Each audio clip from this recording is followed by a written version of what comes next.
Ang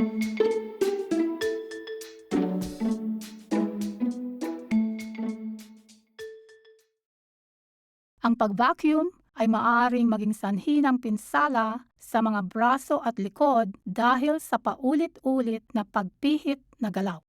Bago magsimula, tiyakin na ang vacuum ay hindi nakaplug at suriin para sa mga potensyal na panganib tulad ng mga sirang gulong o sirang kordon.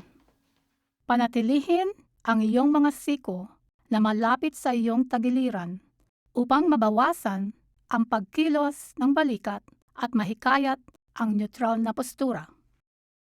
I-adjust ang iyong paghawak sa vacuum 1 nang sa gayon ay nakalinya ang iyong mga kamay sa iyong bisig.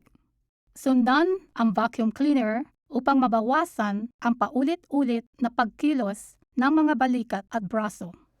Iwasan ang pagkilos kung saan ang iyong mga siko ay nasa likod ng iyong katawan.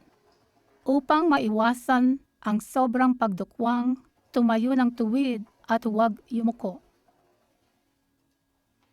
Igalaw ang iyong mga binti upang iliko ang vacuum at iwasan ang pagbaluktot ng iyong likod.